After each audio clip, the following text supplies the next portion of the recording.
aí, pessoal, beleza? Tudo bem? Tudo jóia com vocês? Voltamos aí para mais uma aula aí a pedido aí, falando aí continuação de história do Brasil.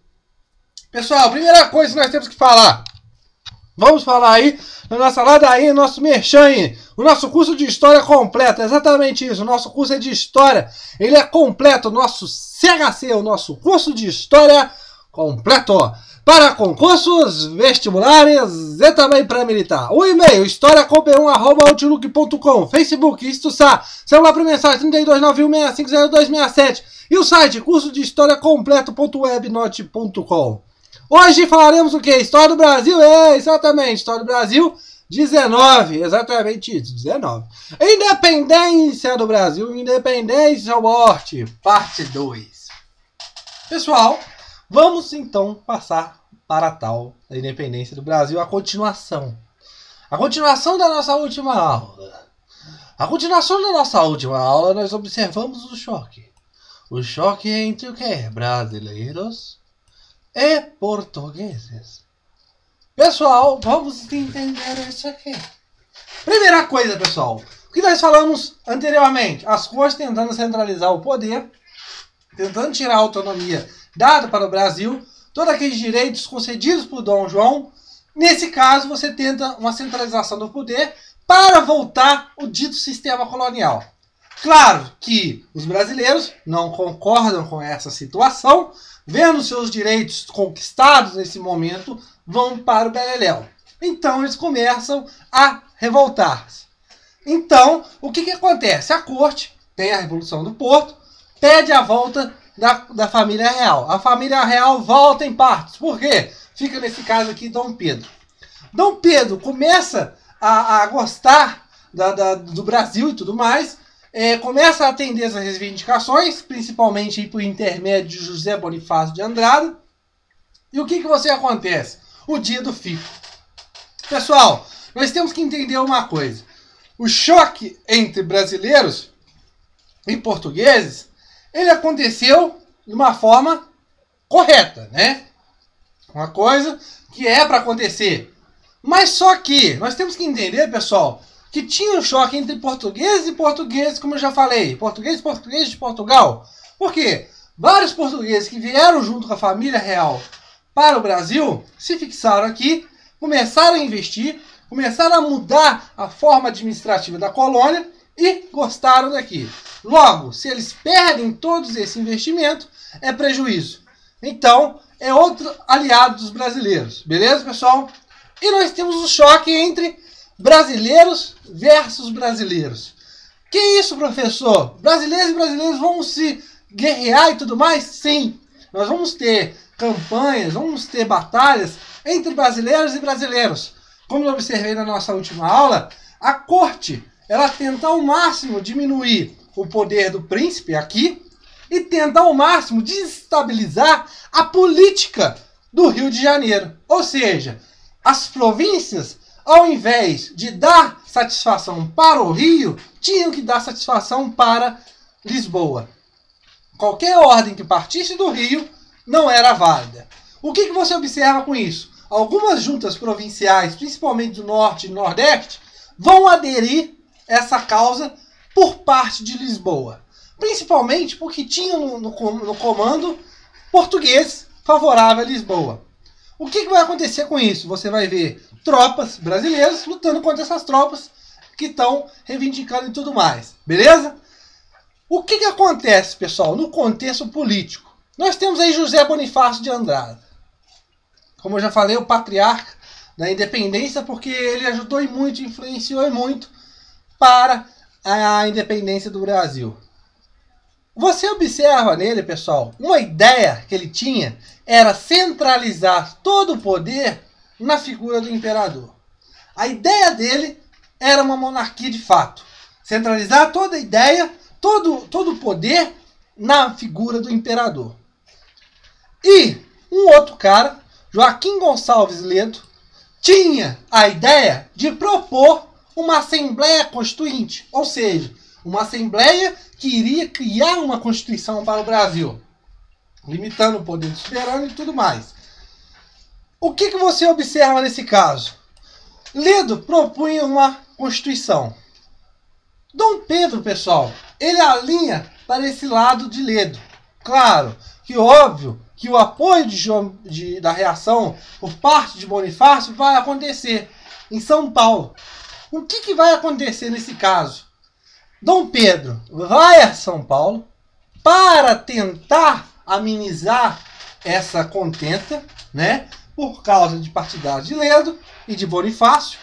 Nesse meio tempo, ele recebe novos ultimatos, novos mandatos de voltar para Portugal, né? Ele de novo chamado. E o que acontece nesse caso? Dom Pedro, já muito imbuído, muito enraizado agora com as ideias de independência, ele decreta um decreto, né? Ele decreta um ato no dia 1/8/1822. Ou seja, ele diz bem claro, qualquer força portuguesa no Brasil é considerada inimiga. Mais um ato de ruptura com a Lisboa, né? Com Portugal. Então, o que acontece? Lá no Riacho do Ipiranga e tudo mais, 7 de setembro de 1822, você tem a tão falada independência ou morte. Você tem a independência do Brasil. Beleza, pessoal? Pessoal, nós temos que entender essa ideia da independência.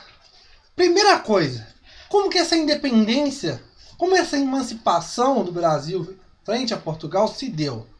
Ela se deu de forma pacífica? Não. Ela não se deu de forma pacífica. Não se deu de forma pacífica, como eu já falei para vocês. Ela se deu por parte de revoltas entre brasileiros e portugueses e até mesmo em brasileiros e brasileiros. Nesse caso, nós observamos o quê? O apoio à emancipação do Brasil, ela não foi unânime. Não foi unânime. A ideia de emancipar o Brasil não foi de todo mundo. Vamos todo mundo pegar a arma e vamos emancipar. Não. A independência ela não foi unânime. Como eu já falei para vocês, províncias se aliaram, aceitaram as condições das Cortes de Lisboa. Então, você tem esse caso aí de ruptura nessa coisa da unanimidade para a emancipação do Brasil. Outra coisa que nós observamos, a independência do Brasil, ela não se deu de forma assim heróica e tudo mais, vamos dizer assim. Nós estamos independentes, agora acabou minhas relações com você. Não, Dom Pedro vai ter que pagar uma indenização. Dom João fala assim, tudo bem, você pode ficar aí com o seu país aí, com o seu novo império aí, mas só que me paga um dinheiro aí. Então, a independência do Brasil, pessoal, ela surgiu de um caráter de lutas, mas um caráter de lutas não unânime para a independência e ainda mais através de um pagamento de uma indenização. Pessoal, para o Brasil pagar essa indenização, ele pega emprestado dinheiro aos bancos ingleses. Pega emprestado dinheiro aos bancos ingleses. Pessoal, nós temos nascendo aqui já, isso é de lei, nossa gente, isso é desde lá da independência, né, pessoal? Já temos nascendo aqui um país endividado. Ou seja, nós estamos independentes e mal mesmo. Já estamos independentes, nós estamos o quê? Endividados. Beleza, pessoal? E acontece mais uma coisa. A cerimônia de coroação e tudo mais de Dom Pedro vai ocorrer em 19 de dezembro de 1822. E ocorre naquelas causas todas pomposas, aquelas coisas todas luxúrias, tudo dos trinques, né? Que era uma solenidade de coroação da monarquia. E nesse ato, ele faz um juramento. Preste atenção nas palavras do juramento de Dom Pedro I, o imperador do Brasil. Juro defender a Constituição que está para ser feita, se for digna do Brasil e de mim. Pessoal, como eu já falei para vocês, em 17 de abril, vou falar agora, de 1823, é instaurado, né, é aberta a Assembleia Constituinte. A Assembleia Constituinte, ela nasce para para criar uma Constituição para um Estado. Então, em 17 de abril de 1823, é instaurado a Assembleia Constituinte. Claro que as ideias de lei de uma Constituição, de uma monarquia constitucional, de uma ideia de restringir os poderes do soberano e tudo mais, se vocês acham que isso vai ir para frente ou não. Claro que não! O juramento que Dom Pedro fez, ele deixa bem claro. Se for digna de mim. Pessoal, isso é muito importante. Ele deixa bem claro. Se é Constituição, vocês podem fazer, beleza, eu aceito. Mas se eu aprovar, vai embora. Mas se eu não aprovar, acabou. Isso que acontece. Ele dissolve a Constituição de 1823, da Assembleia Constituinte de 1823, e outorga uma Constituição de punho dele. Ou seja, a primeira Constituição do Brasil de 1824. Pessoal, nós nascemos independentes, endividados e por uma Constituição outorgada. Beleza?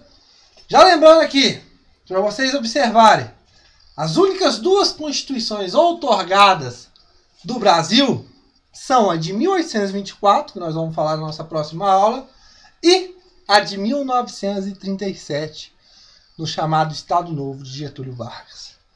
Qual que é a diferença de outorgada para promulgada? Já falei, já devo ter falado aqui já. Promulgada, ela é votada, ela passa pela mão dos deputados, todo mundo vê, o povo, né, o representante do povo, então ela é votada. Uma Constituição outorgada, ela é imposta, ou seja, não há votação, ela não passa pelos olhos dos deputados, ela é imposta pelo soberano, pelo governador. Então nasce aí o Brasil endividado e com uma Constituição outorgada. Beleza, pessoal? Então na nossa próxima aula falaremos mais aí sobre história do Brasil. Não perca!